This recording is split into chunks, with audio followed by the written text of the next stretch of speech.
temporal! Marco temporal não. Demarcação! Marco temporal não. Marco temporal não. Marco temporal não. O STF tem um julgamento sobre terra que será decisivo para a vida e o futuro dos povos. Decisivo para a preservação de diversos biomas, rios e florestas.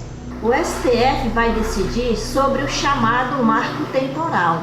O marco temporal é uma tese defendida por aqueles que querem se apropriar dos territórios indígenas. Essa tese exige que os povos indígenas provem que estavam nas suas terras em 5 de outubro de 1988 para ter direito à demarcação.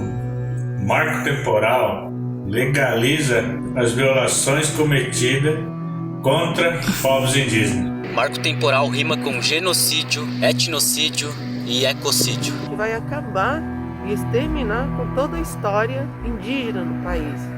Vocês querem voltar quase 40 anos de conquistas na defesa do meio ambiente com uma canetada? Nós já estávamos aqui antes de 1988. Eles já estavam aqui antes de 1988. Antes de 1988. Eles já estavam aqui antes de 1988. Nossa história não começa em 1988. O marco temporal desconsidera que os povos indígenas foram expulsos de suas terras. Os ataques não param.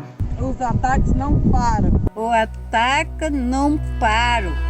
Nós nunca tivemos uma situação tão difícil nos 500 anos do Brasil.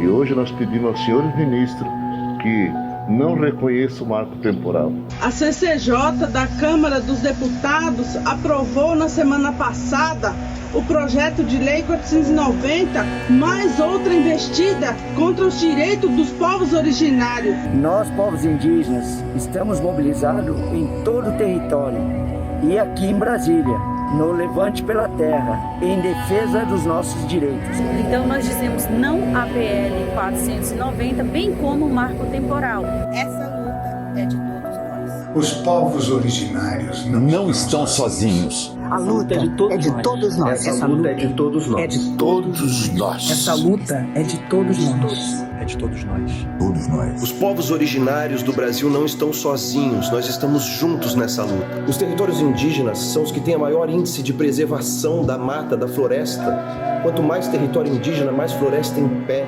Não a PL 490, não, demarcação já. O que precisamos é a demarcação já, que garante as nossas vidas. Não é mesmo?